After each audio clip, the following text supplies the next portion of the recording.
अस्सलाम वालेकुम नाज़रीन, you watching question hour with Mona आलम।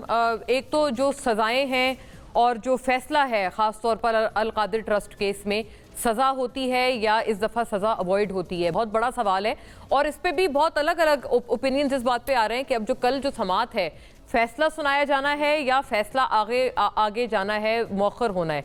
और अगर मौखर होना है तो उस पर बड़े सारे लोग बहुत सारे अपने अलग अलग ओपिनियंस रख रहे हैं कि क्यों मौखर होना है, फैसले को और पुख्ता किया जा रहा है, या फिर ये कि ये जो टॉक्स नेगोशिएशंस चल रही हैं उसमें कुछ ब्रीदिंग स्पेस दी जा रही है पीटीआई को। अगर ब्रीदिंग स्पेस दी जा रही है तो फिर पीटीआई के कुछ लोगों के और हलकों की तो वो बात सच हुई कि हमारे लिए कुछ हालात तब्दील हो रहे हैं और कुछ बेहतरी के हक में तब्दील हो रहे हैं। वजह क्या है इस पूरे केस में, अगर इफ़ एंड ओनली इफ़ अगर इल्तवा आता है इस केस के फैसले में जो कि मच अवेटेड है, सारी नज़रें वहाँ मरकूज़ हैं, इसके ऊपर बात करेंगे। फिर नाज़रीन दूसरी तरफ वफाकी काबीना में तोसी, अब इसमें दो एंगल्स हैं जिसके ऊपर हम बात करेंगे।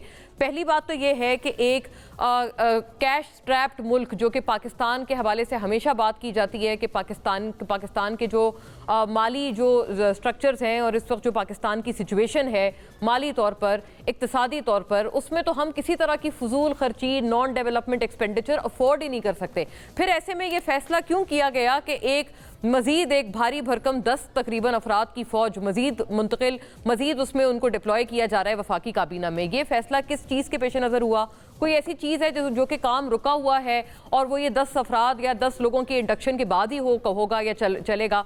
ये ज़रूरी सवाल है जो उठाएंगे। क्या पाकिस्तान की ये इक्तिसादी हालत, माली हालत, हम ये अफोर्ड कर सकते हैं कि हम ये शाह खर्चियाँ और लोगों को अकोमोडेट करने वाली जो बात है कि जी वो इसको गिला है कि मुझे नहीं बनाया मिनिस्टर, उसको गिला है मिनिस्टर मुझे नहीं बनाया। कई लोग खैर गाहे बगाहे ये गिले हमसे भी on end of record both करते रहे हैं। हम ये बात करेंगे कि क्या ये उन्हीं लोगों के गिले सिर्फ अकोमोडेट करने के लिए, क्या आपके जो एक जिसे कहते हैं ना आपका माली जो एक इस वक्त पूरा एक प्रोविज़न है वो रह गया है कि वही लोग अब उनको अकोमोडेट करने के लिए हम अपने अखराजात और माली वसाइल इस्तेमाल करें जो कि ऑलरेडी लिमिटेड है। इसके ऊपर इस सेंस में तो बात करेंगे, दूसरी सेंस में इससे भी बात करेंगे कि ये सियासी सिग्नलिंग किस तरफ जाती है। अगर वफाकी काबीना में तोसी हो रही है और important ally Pakistan Peoples Party अभी भी बाहर है, पेशकश होने के बावजूद बाहर है, एक तो ये कि क्या PMLN बहैसियत लीडिंग जो पार्टी है गवर्नमेंट की, वो ये एक सिग्नल दे रहे हैं अपने रूठे हुए इत्तेहादियों को भी और मुज़ाकरात में बैठी हुई अपोजिशन को भी कि हम we are here to stay, हम यहाँ रहने के लिए बैठे हैं, जाने के लिए नहीं बैठे, इसलिए हम तो मज़ीद काबीना में लोग बढ़ा रहे हैं। Important signalling at an important time, इसके ऊपर भी बात करते हैं। दोनों एतबार से इस बात को लेके चलते हैं, लेकिन शाह खर्चियों के हवाले से भी जाहिर है ज़रूरी सवाल है जो कि हुकूमत से आज हम करेंगे इंशाल्लाह और ये करना बनता है। वफाकी काबीना में तोसी, what we have as of now, देखते चलिएगा। ज़राए के मुताबिक वज़ीर आज़म शहबाज शरीफ ने अपनी काबीना में तोसी का फैसला किया है। आइंदा हफ्ते में नए वज़रा के ओहदों का हल्फ उठाए जाने का इम्कान है। काबीना में 10 से 12 वज़रा मजीद शामिल किए जाने का इम्कान है। इस वक्त वफाकी काबीना 24 अरकान पर मुश्तमिल है, जिसमें 18 वफाकी वज़रा, 2 वज़राए मुमलिकत, 3 मुआवनीन खुसूसी और 1 मुशीर शामिल है।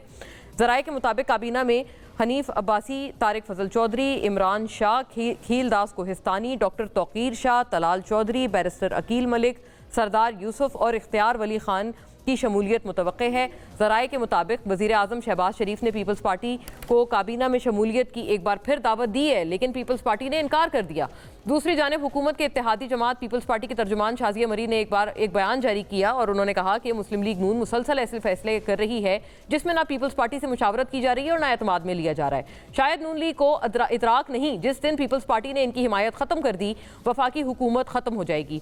और फिर पोर्ट अथॉरिटी के क़याम पर, यह नाज़रीन एक और मामला है जिसके ऊपर पीपल्स पार्टी और PMLN इस वक्त आमने सामने है कि पोर्ट अथॉरिटी के क़याम पर सिंध हुकूमत को अंधेरे में रखा गया है। गुज़िश्ता 11 माह में मुश्तरका मफादी काउंसिल का इजलास भी नहीं बुलाया गया और नवंबर 2024 में बिलावल भुट्टो जरदारी की जानिब से हुकूमत पर अदम एतमाद का इजहार किए जाने के चंद रोज़ बाद वज़ीर आज़म शहबाज शरीफ ने नून लीग और पीपल्स पार्टी के दरमियान मामलात के हल के लिए एक कमेटी भी तश्कील दी थी, लेकिन मामलात का हल नाजरीन अभी तक तो ये लग रहा है कि दूर दूर तक नज़र नहीं आ रहा, बल्कि बयानात दर बयानात दोनों इतराफ़ से जारी किए जा रहे हैं। ये प्रोग्राम्स में बिलखुसूस, और पीपल्स पार्टी तो इसमें खासी आगे नज़र आ रही है।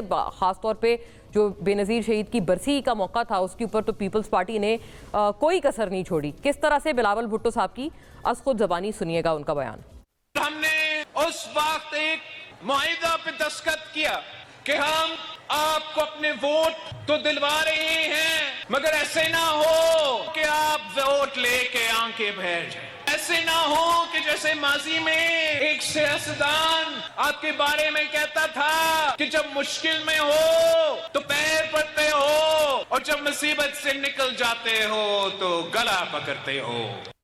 जी नाजरीन, बहुत सख्त बयान था बिलावल साहब का। उसके बाद हुआ क्या, फिलहाल तो हमें कुछ भी नजर नहीं आया। उनको मनाया गया या उनके ग्रीवेंसेस मजीद बढ़ गए? We think we are of the opinion of the letter. लेकिन इसके ऊपर खैर बहरहाल बात करना ज़रूरी है, और मुज़ाकरात के अमिडस्ट इन सब का होना, सिग्नलिंग के ऊपर भी बात करते हैं, फैसलों के ऊपर भी जो अदालतों से मुअज़्ज़ज़ अदलिया से एक्सपेक्टेड है उसके ऊपर भी बात रहेगी। फौरी तौर पे अपने मुअज़्ज़ज़ मेहमानों का रुख करती हूँ। सियासी और तज्जिया, दोनों तज्जियाती जो व्यूज़ हैं, दोनों को हम लोग आज शरीक गुफ्तगू रखेंगे। बैरिस्टर उमैर अहमद न्याजी हमें ज्वाइन करते हैं यहाँ स्टूडियो से, मेंबर कौमी assembly Pakistan Tehreek Insaf, very learned opinion from his party. आपको बहुत खुश आमदीद।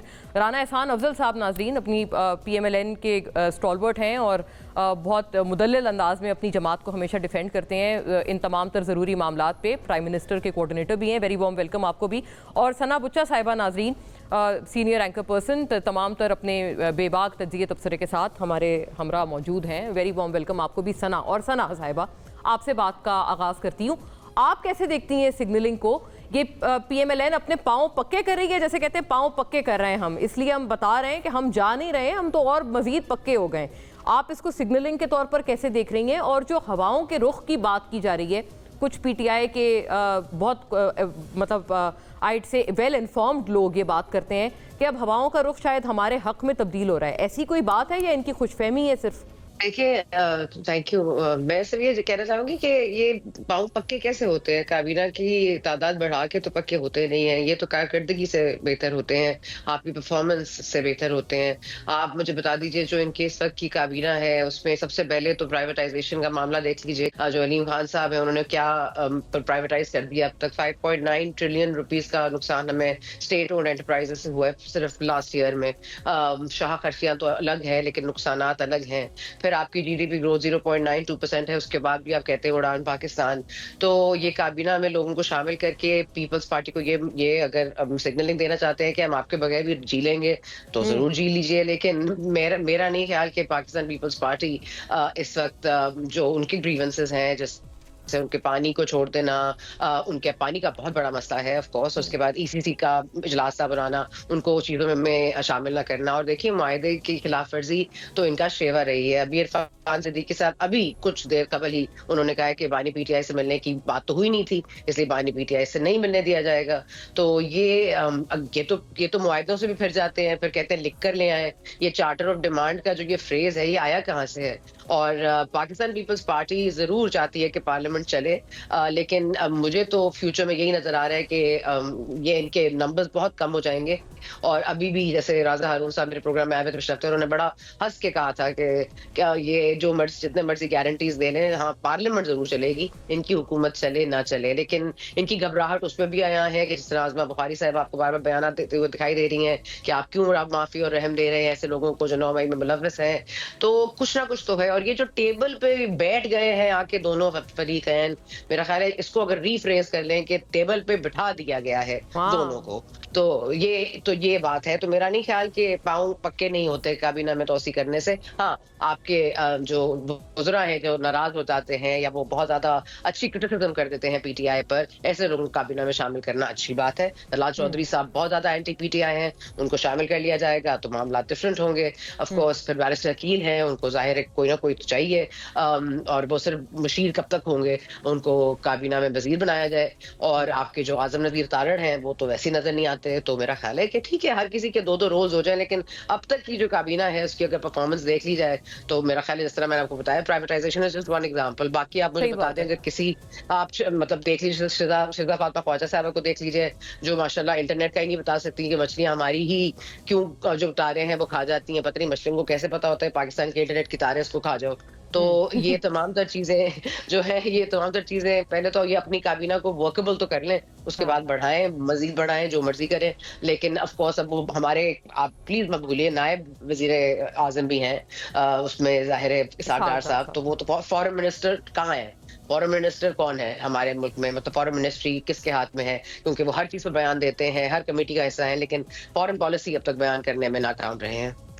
ये बहुत अजीब सा एक पेंडोरास बॉक्स है ये, इसको कुछ बताएं। आपकी तरफ से सिग्नलिंग हुई ना फिर राना एहसान साहब, बड़े आई थिंक आपकी तरफ सख्त एलिगेशंस हैं, और ये कि आप लोग मुआहदों की खिलाफ वर्जी में भी एक्सपर्ट हैं, मतलब ये भी इट्स क्वाइट एन एलिगेशन। आप इसका भी कैसे दिफा करते हैं?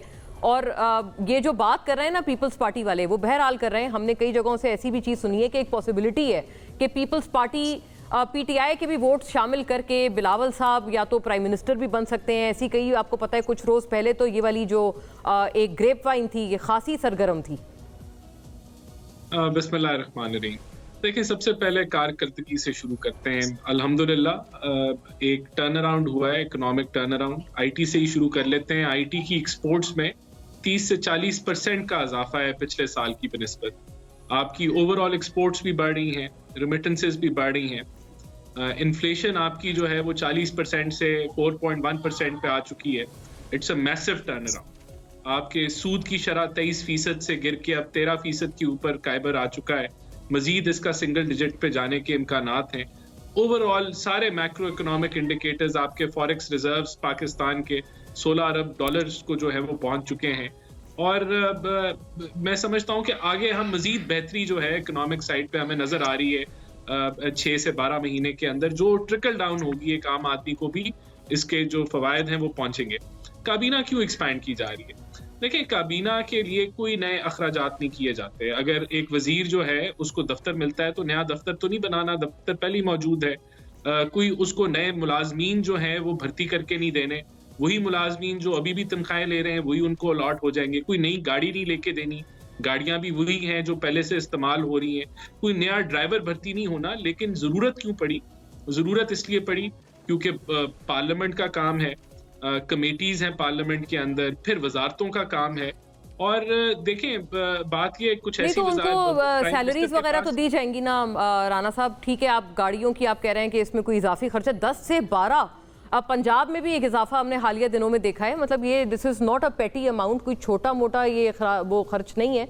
और आप तो बड़े लर्नेड हैं मईशत पे, ये नॉन डेवलपमेंट एक्सपेंडिचर इनको कहा जाता है। आप लोग बहुत तनकीद करते थे खान साहब की जो काबीना की फौज थी उस पर।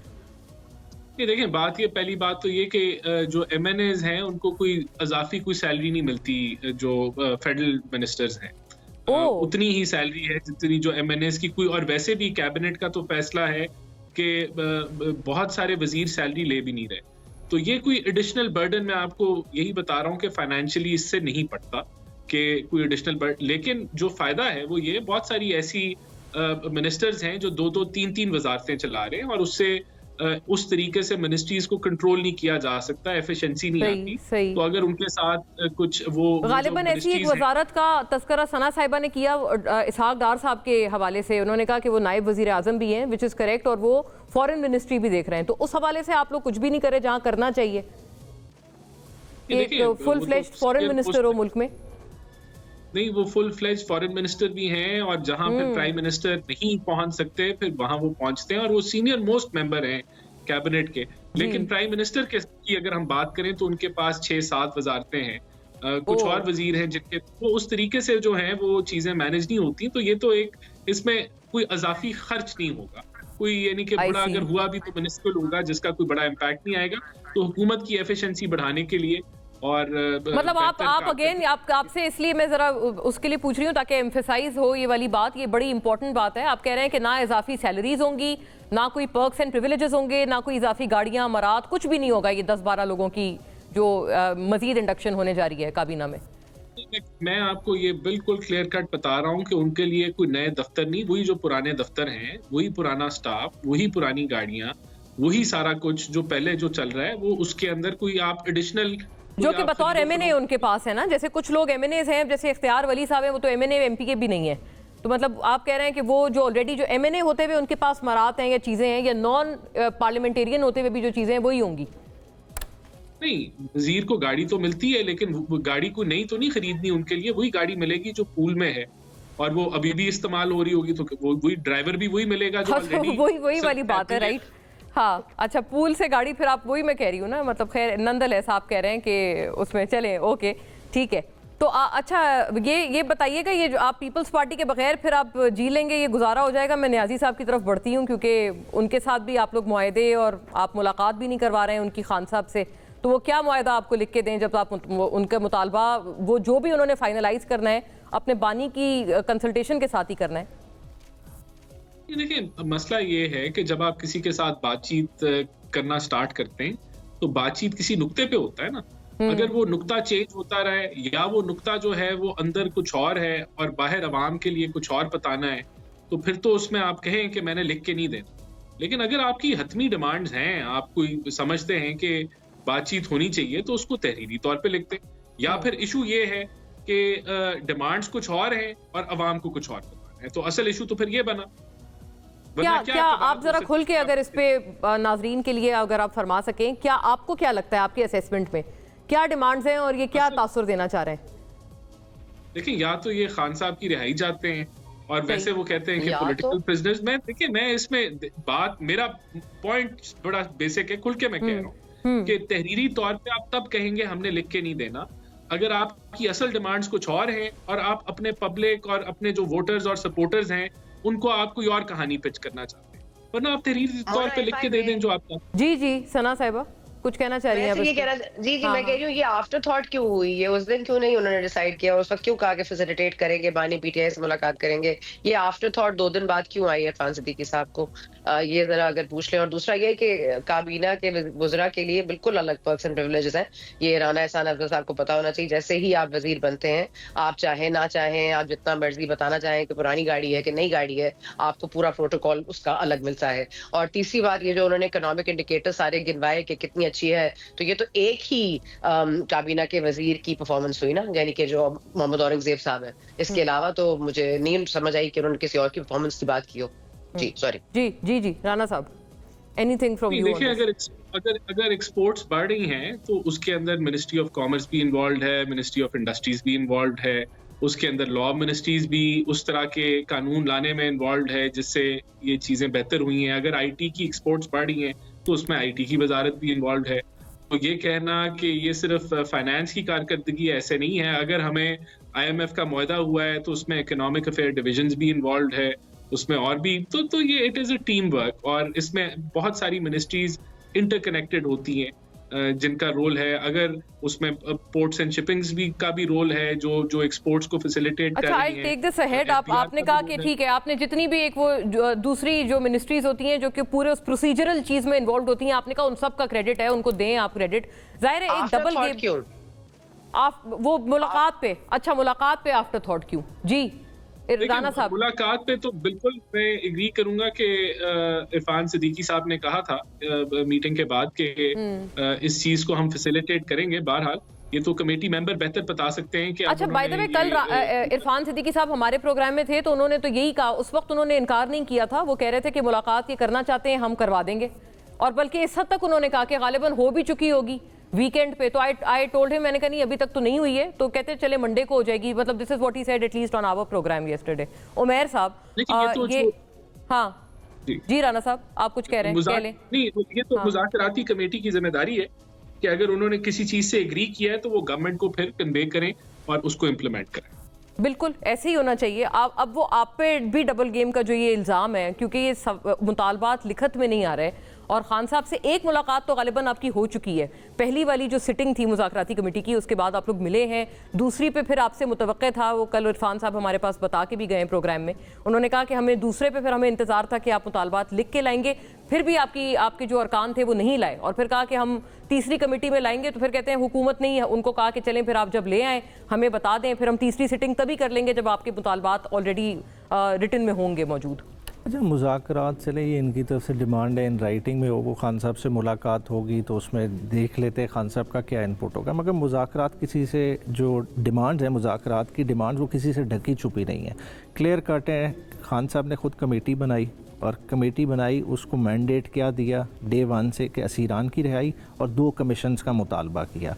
वो किसी से ढके छुपे नहीं है। अब गवर्नमेंट उस पर अगर कुछ दे सकती है, कोई चीज़ शो कर सकती है तो एक स्टार्टर होगा, अदरवाइज़ तो मैं समझता हूँ कि ये स्टार्ट में नॉन स्टार्टर हो जाएगा। अगर इन 2 चीज़ों पे नहीं पूरी चलते तो आगे क्या बात अच्छा, अगर इतना सिंपलिस्टिक है तो फिर ये सवाल तो जायज़ हुआ ना कि लिख के दे दें। यही 2 चीज़ें जो आप वर्बली कह रहे हैं, आप रिटन में तो कह रहे ये हैं। अब कल मिलने दें, कल खान साहब का केस लगा हुआ है अलकादिर वाला, हाँ। ठीक है, उसके बाद मिलने दें, कमेटी भी सारी की सारी इधर मौजूद है तो चीज़ें सिंप्लीफाई हो जाएंगी। बात है ये तो इंटेंशन इन्होंने शो सना साहिबा की खबर है मौखर हो गया है। नहीं, वो तो फैसला मौखर हुआ है, हियरिंग तो है, हियरिंग तो है ना। हाँ, हियरिंग तो है।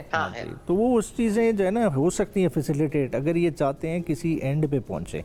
अगर इनका स्ट्रेटजी ये है कि इन्होंने टाइम बाय करना है एक सर्टेन डेट तक, तो शायद बताएं जरा आप, अगर आपकी भी गवर्नमेंट की अगर इंटेंशन है, अदरवाइज देखें what certain date is in your mind कि आपको लगता है में कि जो होगी, जिस तरह से चीज़ों को लिंगर ऑन कर रहे हैं। देखें खान साहब ने एक कट ऑफ डेट दी 31 दिसंबर की। हाँ। ये कोई इतनी मुश्किल काम नहीं है। जब आप मुज़ाकरात की टेबल पे बैठते हैं, आपको 1-2 सिटिंग बैक टू बैक चाहिए होती हैं, आपके इश्यूज सारे खुल के सामने आ जाते हैं और उस पर जो गिव एंड टेक हो सकती है मैक्सिमम पॉलिटिकल फोर्सेस डिसाइड कर सकती हैं। मगर अब ये इन पे है, इन्होंने अपने एंड से शो करना है कि इनकी सिंसेरिटी कितनी है। बाकी पीटीआई की डिमांड्स तो ऑलरेडी हैं और फॉर्मली भी आ जाएंगी, मतलब रिटन में भी। मैं इसलिए अर्ज करी हूं ना आपसे कि ये देखिए, तो खान साहब की उस पे है ना कि अभी देखें खान साहब से कल मुलाकात हो जाती है, कोई पता नहीं कि खान साहब कहें कि इसमें इन राइटिंग क्या चाहिए। मतलब मैं तो समझता हूँ इसमें राइटिंग की जरूरत नहीं है। अच्छा, ऑलरेडी क्लियर है, एक क्लैरिटी के साथ एक मैंडेट, क्योंकि मैं समझता हूँ कि इन डिमांड से अगर हम आगे नहीं चल सकते तो फर्दर हम आगे क्या बात करेंगे। अच्छा, ये आपने बहुत एक दिलचस्प बात की है। बहरहाल आपने कहा कि हो सकता है, आपने कहा कि वो हो सकता है कहें कि राइटिंग की जरूरत नहीं, लेकिन सवाल ये बनता है कि राइटिंग में देने में मुजायका भी नहीं होना चाहिए।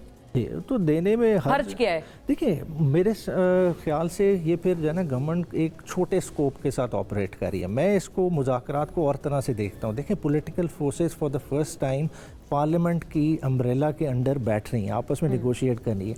और ये खाली मैं कहता हूँ पीटीआई स्पेसिफिक डिमांड्स तक ना रिस्ट्रिक्टेड हो। अगर दोनों साइड्स गुड इंटेंशन शो कर रही हैं और बैठ गई हैं तो इसमें इकोनॉमिक चार्टर हो गया, आपका टेररिज्म के इशूज, सारी चीज़ें डिस्कस हो सकती हैं। ये ऐसा फोरम है जो तकरीबन तमाम पॉलिटिकल पार्टीज़ को रिप्रेजेंट कर रहा है, तो उस मौके का फ़ायदा उठाएं। और अगर आप लेकिन आप वो बातें तब तक नहीं करेंगे टेररिज्म की, मईशत की, जब तक आपकी वो जो रिहाई की डिमांड है वो पूरी नहीं होती। अभी तो ये बात सही कोई पीटीआई स्पेसिफिक हो रही है। मैं कह रहा हूँ कि उस चीज़ से मूव ऑन अच्छा आगे बढ़े तो बढ़ते हैं। हाँ। तो आपको ये एक फोरम मिल गया है कि आप तमाम मसलों का वहाँ रेजोल्यूशन सीख कर सकते हैं। जो आप पार्लियामेंट के फ्लोर पे तकरीरें करते रहें कि आए मईशत का चार्टर साइन करते हैं, बात है राणा साहब ने फिगर्स तो सुना दी है, मगर देखें हकीकत क्या है। आपकी नेपरा की रिपोर्ट अभी आई जो 25 रुपीज़ की रिडक्शन की प्रपोजल आई है। देखें 7.5 रुपये की बिजली आप इस कौम को 45 रुपये की दे रहे हैं, किस तरह से दे रहे हैं, जिसमें 17 रुपये कॉम्पोनेंट है टैक्स का, 20 रुपये उसमें कॉम्पोनेंट है कैपेसिटी चार्जेस का। इस गरीब आवाम से ही आप निकाल रहे हैं ना। फिर आप कहते उनकी हैं बुक्स में इन्फ्लेशन कम हुई है। नहीं, इन्फ्लेशन कम किसी वक्त तो देखें ना, पाकिस्तान ब्यूरो ऑफ स्टैटिस्टिक्स की बुक्स में भी 3 साल से एक इन्फ्लेशन का ग्राफ ऊपर जा रहा है, उसने स्काई रॉकेट तो नहीं रहना, उसने किसी वक्त तो प्लेटो होना है। क्या महंगाई कम हो गई है? ये महंगाई बढ़ने की शरह कम हुई है। अगर 4% पे आ गई है तो आप उधर इंटरेस्ट रेट को तो देखें, आप कह रहे हैं 13% है, 13% तो काइबोर है, बैंक 13% पे नहीं लैंडिंग कर रहा, वो काइबोर प्लस 2-3-4% देगा। देखें कभी भी ऑलवेज द केस के commercial banks until unless 4% inflation है तो इंटरेस्ट रेट क्यों नहीं 6%। बात है अगर इस मुल्क में इंडस्ट्री लगनी है, अंडर 10 इंटरेस्ट रेट नहीं होगा तो इंडस्ट्री नहीं लगेगी।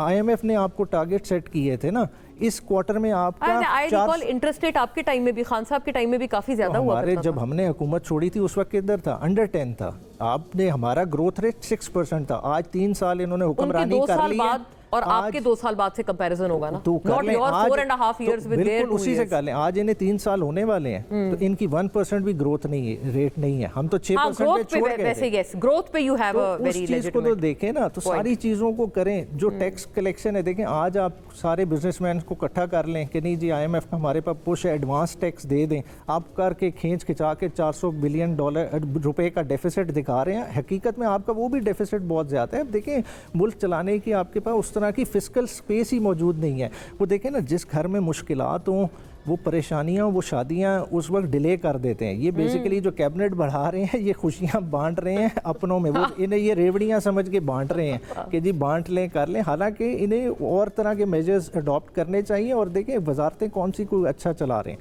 देखें जिसको फाइनेंस मिनिस्टर की ख्वाहिश है उसको आपने फॉरेन मिनिस्टर बनाया हुआ है, जो क्रिकेट का इंचार्ज है उसको इंटीरियर दिया हुआ है, जिसकी बेसिकली ख्वाहिश थी वज़ीर आज़म बनने की उसको आपने बाहर बैठाया हुआ। इनकी तो तरतीब ही नहीं सही। पहले घर की तरतीब तो सीधी कर लें, फिर उसके बाद एक्सपैंड करें। अच्छा, बहुत एक दिलचस्प सेट ऑफ आर्ग्यूमेंट्स हैं उमैर साहब के साथ। I would really love to hear कि राना साहब का क्या इस पर ख्याल है। सना साहिबा से भी सुनेंगे। कोशिश रहेगी पार्टी से भी पूछें कि भाई इतनी नाराज़गी, अब तो लगता है कि PMLN ने भी जैसे एक बहुत दिलचस्प फिक्रा गुजरा ना प्रोग्राम में भी, कि ऐसा लगता है कि हम आपके बगैर भी जी लेंगे। ये पैगाम नून लीग ने दे दिया है, तो पीपल्स पार्टी कैसे रिसीव कर रही है इस पैगाम को आफ्टर ए ब्रेक?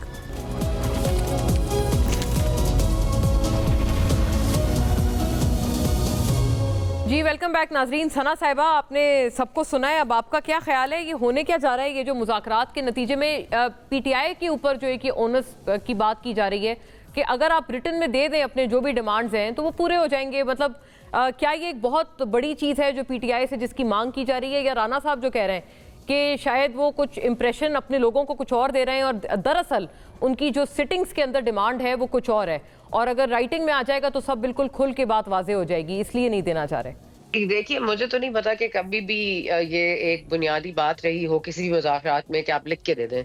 मतलब लिख के दे दें, कोई एप्लीकेशन फॉर्म तो है नहीं कि लिख के दे दें। और जब आप ये पब्लिकली ये बात कर भी रहे हैं, बार बार बात हो भी रही है, तो ये बात लिख के दे दें वाली बात मुझे समझ में नहीं आई। लेकिन जिन्होंने लिख के दिया, आपने MQM के साथ भी लिखत पढ़त हुई, वो उसका क्या हुआ? फिर आपने जो पीपल्स पार्टी के साथ लिखत पढ़त की, उसका क्या हुआ? और दूसरी बात ये कि लैक ऑफ ट्रस्ट बहुत ज्यादा है, क्योंकि ये होगा कि वो लिख के देंगे तो हर चैनल पे आपको पता है वो बताएंगे, देखे जी NRO मांग रहे हैं, तो इनकी नीयत पर भी शक है PTI को, और इसलिए भी नहीं वो लिख के देना चाहते। And I don't really see the need to write this down, and if there is a need to write down something then there must be something from there and as well. वो लिख के पहले दे दें। तो ये कि हम ये मानेंगे और हम ये नहीं मानेंगे और हमें ये चाहिए, क्योंकि ये मुज़ाकरात टू वे हैं, सिर्फ PTI को इनसे कुछ नहीं चाहिए। ये हम सबको पता है कि ये भी चाहते हैं कि इनकी हुकूमत जरा 5 साल मुकम्मल कर ले, ये भी जरा सुकून से बैठ जाए। हमने सस्टेन तो कर लिया इकोनॉमी को, लेकिन आगे ग्रोथ करने के लिए हर रोज शहर बंद कर देते हैं। आप कहते हैं जी कोई मसला ही नहीं है, हालांकि हर एम्बेसडर ने मतलब अपने जो भेजे हैं साइपर वगैरह अपनी कंट्रीज को, उन्होंने ये साफ कहा कि कौन सा बोल के भाई हर रोज तो बंद हो जाता है, हर रोज तो या कंटेनर लग जाते हैं, तो कौन सी इन्वेस्टमेंट आएगी जी?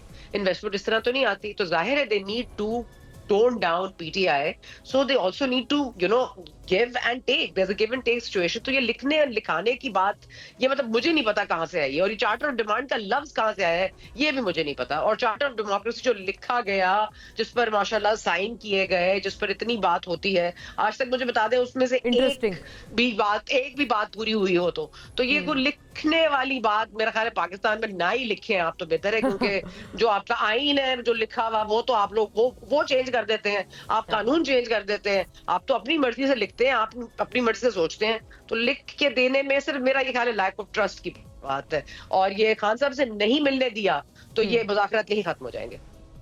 अच्छा, ये यहीं खत्म हो जाएंगे। और ये अलकादर ट्रस्ट का जो केस, अब आपने भी कहा आपकी खबर के भी मुताबिक कि आगे ये डिले है, इसका फैसला कल नहीं आ रहा, तो ये डिले का कोई reason in your own assessment क्या है?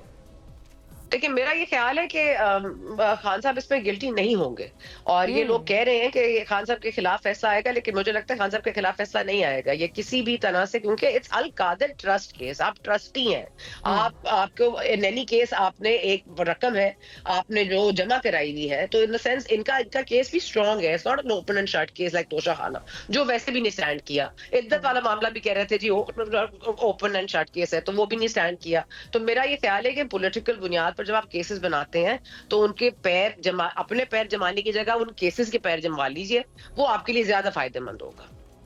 बताए राना साहब, बड़ी सारी आपको तजावीज़ दी गई हैं, और ये कि अभी लिखत पढ़त वो बात सही है कि जो वो थी स्पेशली पीपल्स पार्टी के साथ, वो तो आपको बार बार याद कराते हैं कि आप रिटन मायदा अपना वायलेट कर रहे हैं। फिर इसमें कॉन्स्टिट्यूशन की भी बात है, चार्टर ऑफ डेमोक्रेसी की भी बात है, जो लिखे हुए डॉक्यूमेंट्स हैं, तो इनकी जो डिमांड्स हैं वो लिख के आएंगी तो एन मुमकिन है, वैसे ये है तो सही ना एक मुमकिनात में, कि कोई उसको लीक कर दे मीडिया को और फिर उसको एनआरओ का नाम दिया जाए और पीटीआई की मजीद उस पर बैशिंग की जाए।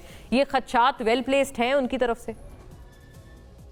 नहीं, देखिए यहाँ तक तो मैं एग्री करूंगा कि लैक ऑफ ट्रस्ट है, बिल्कुल लैक ऑफ ट्रस्ट है। और उसकी वजह ये है कि जब भी मुज़ाकरात पीटीआई से हुए हैं, टुवर्ड्स द एंड जब कोई चीज़ कंक्लूजन की तरफ पहुंचती है तो पीटीआई और खान साहब हमेशा यू टर्न ले लेते हैं और वो मुज़ाकरात जो है वो धर्म करके गिर जाते हैं। तो ये एक वजह है। और देखें, बात ये है कि अगर आप कह रहे हैं कि ज़ुबानी हमारी यही डिमांड्स हैं और हम इसके बियॉन्ड नहीं जाना चाहते, तो उनको तहरीरी तौर पे लिखते हैं। तो हुकूमत का तो बड़ा क्लियर कट मौक़िफ़ है। फिर उसमें कबाहत क्या है, प्रॉब्लम क्या है कि आप कहें कि जी ज़ुबानी है तो हमने क्लैरिटी से बता दी है, तो फिर उसको लिख के भी दे दें और वो फिर एक चीज तहरीरी तौर पे आ जाएगी। बात ये कि लीक होगी नहीं होगी ये तो आगे की बात है ना, और अगर होगी वो लीक तो वो फिर हमारे ऊपर उसका ब्लेम आएगा, तो तब हम उसको जो है वो जरूर बताएंगे कि क्यों हुआ या ऐसा होना ही नहीं चाहिए।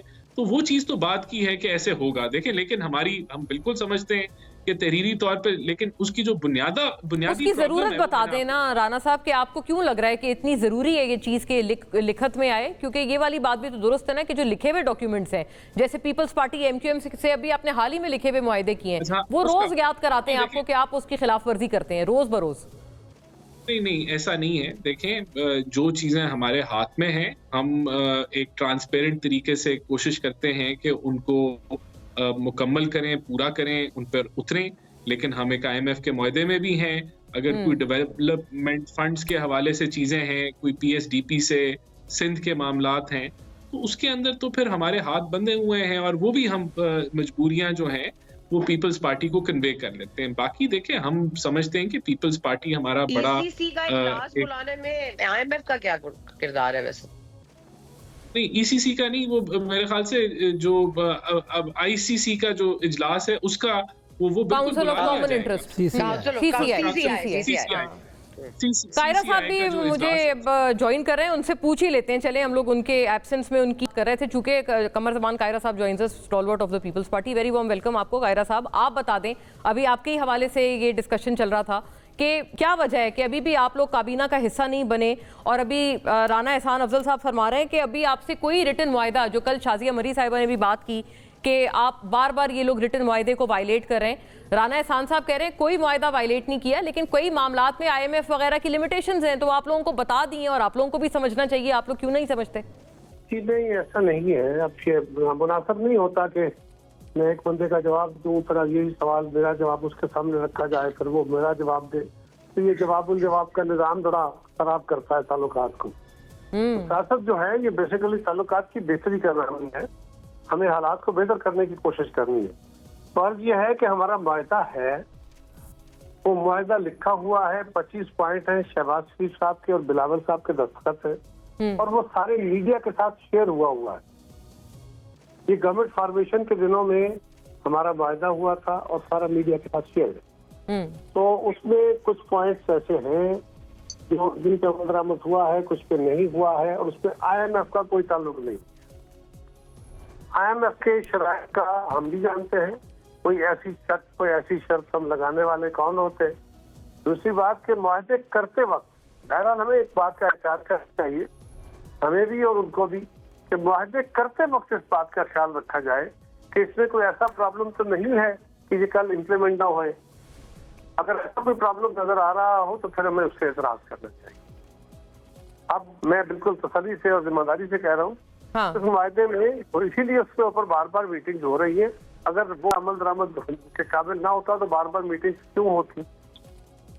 और ये भी बात है ना कि आप जो मीटिंग की आप बात फरमा रहे हैं कि सही बात है, अगर ना काबिल अमल होता तो, लेकिन ये कि अभी भी उन मीटिंग्स का कोई अगर पॉजिटिव नतीजे की तरफ आप लोग बढ़ रहे होते तो मे बी आप लोग इस काबीना की तोसी में शामिल होते। 12 लोग अगर आ रहे हैं, पीपल्स पार्टी का कोई भी नहीं आ रहा, और शाजिया मरी साहिबा का जो कल का बयान है वो भी मायने खेज है। वो कहती हैं कि ये खुशफहमी दूर हो जानी चाहिए PMLN को कि वो हमारे बगैर भी हुकूमत चला लेंगे। देखिए ना, दूसरे लोगों के बयान के ऊपर मुझसे आप तबसरे कराएंगे तो मुनासिब नहीं है। आप मुझसे कोई और सवाल नहीं, मैं आपसे सवाल ही मेरा यही आपसे सवाल है, यही आपसे सवाल कर रही हूँ। मैं कर रहा हूँ जी, हुकूमत में शामिल नहीं हो रहे क्योंकि इस हुकूमत का पहले दिन से ये डिजाइन है कि ये हुकूमत ऐसे चलेगी। और हमने जब गवर्नमेंट फॉर्मेशन हुई थी उस वक्त भी ये तय किया था कि हम हुकूमत का हिस्सा नहीं होंगे। और हम आपके सैकड़ों प्रोग्रामों में इस बात का अंदिया दे चुके, इजहार कर चुके कि हमारा और मुस्लिम लीग का ऐसा कोई अरेंजमेंट नहीं है कि हम हुकूमत का हिस्सा बनेंगे। और ये बात भी मैं आपको कई प्रोग्रामों में कह चुका हूँ कि एक दफा डिस्कशन के अंदर जब हमारी डिस्कशन चल रही थी तो उसमें ये बात आई कि 2.5 साल की हुकूमत कर ली जाए। उसी वक्त बिलावल साहब ने कहा नो, अगर हम 2.5 साल की हुकूमत के साथ हुकूमत शुरू करते हैं तो ये पहले दिन ये हुकूमत हो, ये बिल्कुल मुनासिब नहीं है। ये बात उन्होंने उसी वक्त रिफ्यूज कर दी। ठीक हो गया। यानी ये जो कुछ लोग कहते हैं ना कि मे बी बिलावल साहब की कुछ एस्पिरेशंस हैं, इस वजह से ही आप लोग गिले शिकवे बार बार कर रहे हैं, आप तो इसकी तरदीद कर रहे हैं, खुद नफी कर दी आपने इस बात को। ठीक है, ये पॉइंट आया था और बिलावल साहब ने इसको रिफ्यूज किया और इस बुनियाद पे किया कि अगर हम ये बात करके चलते हैं तो पहले दिन ही हुकूमत कमजोर हुकूमत हो। और अब ये आप बता दीजिए कायरा साहब, अभी हम लोग ये भी कर रहे थे क्योंकि जो मुज़ाकराती कमेटी है उसमें भी तो पीपल्स पार्टी है ना, PMLN तो बहुत इसके ऊपर एम्फेसाइज कर रहे हैं कि ये लिखत में डिमांड्स दें। Peoples Party as a participant of the negotiations committee, आपको लगता है कि ये बहुत ज़रूरी है लिखत में डिमांड्स आना PTI की तरफ से, इसके बगैर मामला आगे नहीं बढ़ सकता? PTI के कई लोग और मतलब इवन सना बुच्चा हमारे साथ हैं, वो भी कह रही हैं कि ये अननेसेसरी बात है जो हुकूमत ने एक ये जिद सी बना ली है कि लिखत में देंगे तब मामला आगे बढ़ेगा। असल में ना जी एक बाद एतमादी की फजा दोनों तरफ है। PTI का ये वतीरा तो रहा है, मुझे अफसोस से ये कहना पड़ता है कि ये वतीरा तो रहा है कि वो बात करते हैं और बाद में कह देते हैं कि ऐसा हमने नहीं कहा था। खान साहब खुद कहते हैं यू टर्न लेना बड़े लीडर का कमाल होता है। लेकिन मैं इससे ज्यादा इस पर बात इसलिए नहीं कर सकता कि मैं उस कमेटी का हिस्सा हूँ नहीं, और वो कमेटी अभी इसके पीछे क्या लॉजिक है, क्या रूह है, मैं इसके ऊपर मेरी जमात की राय नहीं दे सकता। ठीक है, यानी आप खैर आपने कहा दोनों तरफ से, मैं ये बात आगे ले जाती हूँ। आपने कहा कि दोनों तरफ ये ओनर्स आता है। Thanks a lot for speaking to us. जी राना साहब, आपने सुना, एक तो ये कि कोई ऐसी चीज़ नहीं है, फौरी तौर पे उसकी इस बात की उनकी तरदीद आ गई है कि जो IMF के आड़े आती है, अभी सना साहिबा भी ये कह रही थी, TCI एक बेसिक सी डिमांड है ना, कल शाजिया साहिबा ने भी ये बात की है प्रोग्राम में एक, कि वो जो चीज़ है वो इजलास बुला लें काउंसिल ऑफ कॉमन इंटरेस्ट का, उसमें आपको IMF ने रोका है?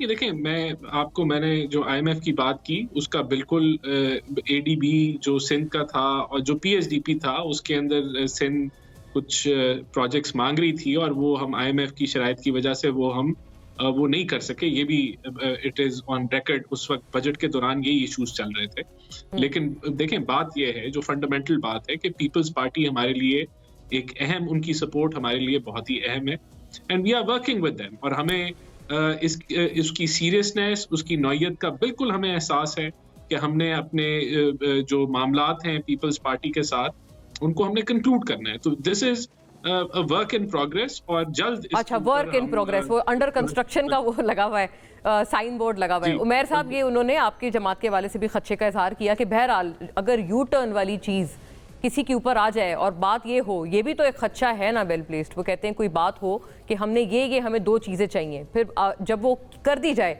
तो आपकी तरफ से ये बात आ जाए अगर कि नहीं हमने तो ये कहा ही नहीं था, हमें तो ये नहीं कुछ और चाहिए था। नहीं देखिए, आप मुआहदे की नीयत से टेबल पे बैठ रहे हैं ना, टेबल पे किसी ने ज़बरदस्ती तो नहीं बिठाया, दोनों फरीक़ैन सोच समझ के बैठ रहे हैं, अपनी आर्गूमेंट्स लेके बैठेंगे।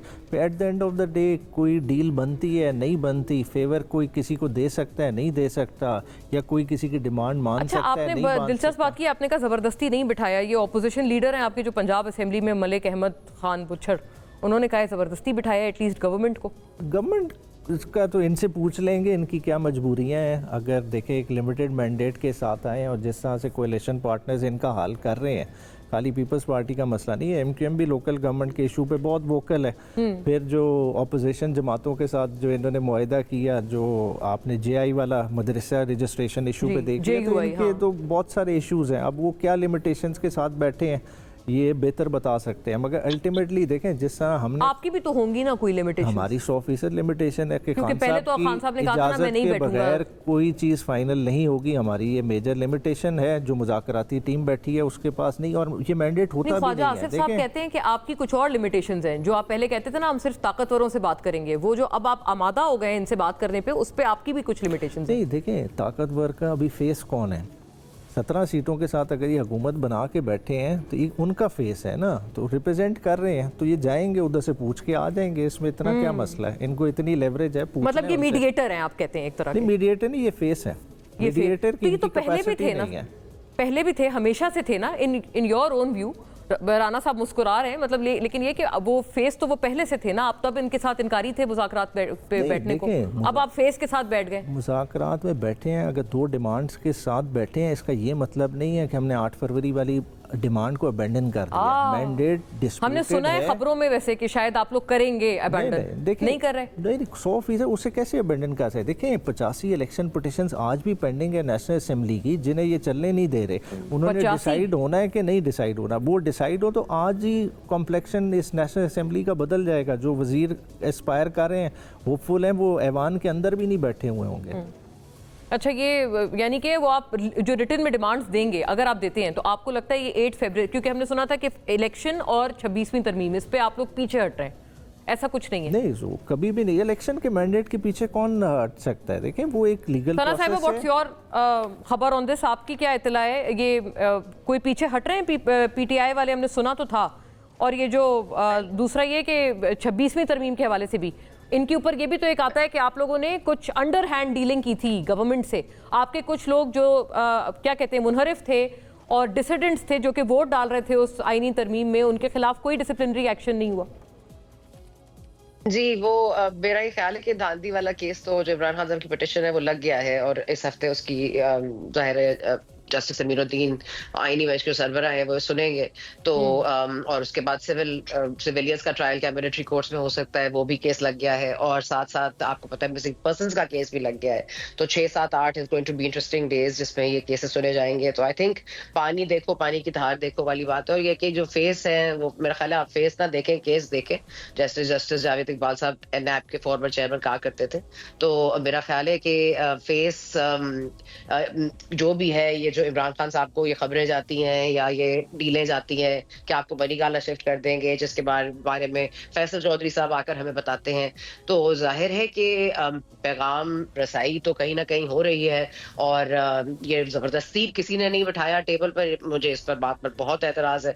जबरदस्ती ही बिठाया है आपको टेबल पर, क्योंकि आप लोगों का और कोई हल नहीं है। और देखिए एस्टैब्लिशमेंट, अभी बशर अचकज़ई साहब कह रहे हैं कि इनका तो मैंडेट ही नहीं है, इनके पास तो कोई पावर ही नहीं है, इनसे क्यों बात कर रहे हैं? क्योंकि एक्चुअली में तो आप एस्टैब्लिशमेंट से ही बात कर रहे हैं। आप जब कह रहे हैं कि एस्टैब्लिशमेंट से पूछ के बताएंगे, तो मेरा ख्याल है ये भी एस्टैब्लिशमेंट ने शायद आपको फिर कहा हो इमरान खान से दोबारा मिलने की जरूरत नहीं है, वो जरा डिले में चला गया और 2 दिन लग गए उसको समझने में, उसके आंसर आने में।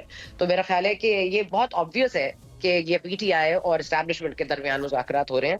पीएमएलएन ना फेस है ना केस है। और बताएं जी राना साहब, बैरिस्टर उमैर नियाजी ने तो आपको कम से कम फेस माना, सना साहिबा तो कह रही है आप लोग तो फेस भी नहीं है। देखिए बात ये है, मुज़ाकरात पार्लियामेंट में हो रहे हैं और स्पीकर इनको लीड करा रहे हैं, और इसमें दीगर जमातें जो हैं वो शामिल हैं। तो ये जमहूरी मुज़ाकरात हो रहे हैं, और इसमें एस्टैब्लिशमेंट का जवाब बड़ा क्लियर है कि वो सियासी मामलात के अंदर जो है वो कोई बातचीत नहीं करेंगे।